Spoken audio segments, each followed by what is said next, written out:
how can we find the motivation to get shit done? I mean, when we don't feel like it, when nothing can move us to doing what we want to do, how can we actually do it? Now, I'm no stranger to procrastination, but I'm a full-time corporate lawyer. I'm also a mom, I'm a wife, but there are days that I do not want to do anything. I just don't want to get out of bed. I don't want to do anything. But I have to take care of business and I have to take care of my family. So how can we find the motivation and how can we beat procrastination? I'm going to share some tips from 5 top books on this topic, and these tips are perfect for anyone to get shit done. And at the end of the video, I'm going to share with you which one of these methods has worked the best for me and has helped me find my inner Zen digger so I can get things done without the stress, without the overwhelm and the anxiety.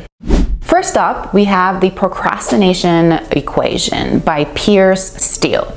Now, the key rules in this book are that Steele says you have to identify the factors that lead to your procrastination. Is it lack of confidence? You don't think you can get the thing done. Lack of value? You don't really care about the thing getting done. Impulsiveness, which is getting basically distracted by other things, or delay and basically not doing the thing that you're supposed to be doing and putting it off and putting it off. He introduces this equation that captures the elements influencing procrastination. And the equation is motivation equals expectancy times value over impulsiveness times delay. First, you have to boost your confidence, your ability to know you can handle the task and you can actually get it done. Steele says that you can boost your confidence by setting achievable goals. For example, if you're planning to exercise, set small achievable goals like a 10-minute walk to build confidence in your ability to actually follow through with longer workouts. Or if you want to study a topic that you particularly loathe, maybe set a timer for 15 minutes and only do it for 15 minutes. And then once you do it, remind yourself how awesome you are that you were able to study something that you don't like for 15 whole minutes. Now, reminding yourself of your accomplishments is actually, no matter how small or insignificant, is actually a way to boost your confidence. It's a really great way to boost your confidence. So remind yourself of all of your accomplishments, whether small or big. And then Steele says that you got to increase the value in the things that you're doing. You got to find ways to make the task more rewarding or enjoyable. For example, if you need to study, reward yourself with a treat or a short break after completing a chapter, just one chapter, or maybe after that 15 minutes that you set the timer for, reward yourself. Then he says that you got to manage impulsiveness. You got to create an environment that minimizes distractions, and you got to avoid delay. Minimize the time between planning and execution to reduce procrastination. Now, a lot of people get stuck in the planning phase. I've been there, definitely. So you research and research and plan and research and plan more, but at some point you just gotta act. Remember to start before you're ready and just do it. But how do you just do it? You want to set clear goals and you want to break tasks into smaller, manageable parts, as we discussed, and then set specific deadlines. So the more time we have to accomplish something, the more we'll procrastinate. This is known as Parkinson's law. The principle states that work expands so as to fill the time available for its completion. In other words, the more time you give yourself to complete a task, the longer it'll take you, often leading to procrastination and inefficiencies. Next, Eat That Frog by Brian Tracy. This is a great book. The key rules from this book are that you got to prioritize your task. You got to tackle the most challenging task, the frog, first thing in the morning or before you do anything else. Yes, even before you check your Instagram. So do the things that you don't really want to take care of or the most challenging ones first thing. Next is to apply the 80-20 rule, also known as the Pareto principle. Focus on the 20% of tasks that will yield 80% of the results. So 80% of the results come from 20% of your effort. By identifying the tasks that yield the highest returns, you can focus on those and then improve your productivity. Then he says, set the table. Be clear about what you want to achieve before starting. In other words, visualize your outcome, your end result. Act activate your imagination and see the end result that you want to accomplish. And this is particularly easy when you have really smaller time frames, like for example, that 15 minutes that we talked about. If you only have the 15 minutes, then if you visualize what you want to accomplish in that 15 minutes and write down what you want to accomplish, that's a wonderful way of getting things done. Here's an idea. One way to beat procrastination right now is to smash that subscribe button. It'll really rewire your brain, give you confidence. So go ahead and do that. It'll really help the channel. Third book is The Now Habit by Neil Fiore. And that's all about scheduling leisure first to reduce your stress. So schedule fun first and then work. Fiore recommends guilt-free play and visualizing your goals. He refers to it as the three-dimensional thinking.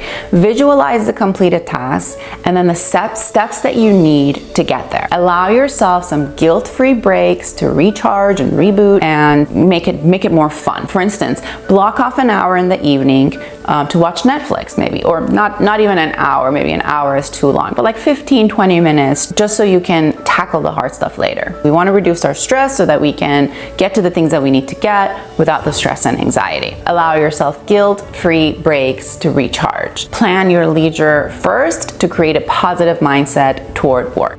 Fourth book, which is my favorite book of all time on creating habits, is Atomic Habits by James Clear. Now, this book is everywhere these days, and it's for good reason, because it really is an effective book if you implement the tips in your life. The book is basically about small changes leading to big results. Clear suggests that making tasks obvious, attractive, easy, and satisfying. For instance, place your gym clothes by your bed to remind you to exercise in the morning, if that's what you want to do. And then reward yourself with a treat after completing a task. You don't have to go out there and eat a whole cupcake, but a small treat will do. And for building new habits, you got to start with something that can actually be done in 2 minutes, like reading just one page of a book. So key rules are: make it obvious, use visual cues to remind you of your task, make it attractive, pair task with something you enjoy doing, make it easy, break tasks into smaller, manageable steps, make it satisfying, and reward yourself immediately after completing a task. Finally, the last book is Getting Things Done by David Allen. This is also a great book. Allen emphasizes capturing all your tasks in a trusted system and then clarifying each task, organizing them, reflecting regularly, and then engaging based on context and priority. For example, keep a notebook handy, jot down any task or idea that comes to mind, and then process each item at the end of the day. So the key rules from this book are capture, which is collect all tasks, ideas, and commitments in a trusted system. Clarify, which is process what each item means and what action is needed. Organize, put tasks in appropriate categories, whether it's like projects, next action, do it now or do it tomorrow. Reflect, which is regularly go back and then review your system to keep it up to date. Make decisions about what you want to do in the moment based on context, time, energy, and priorities.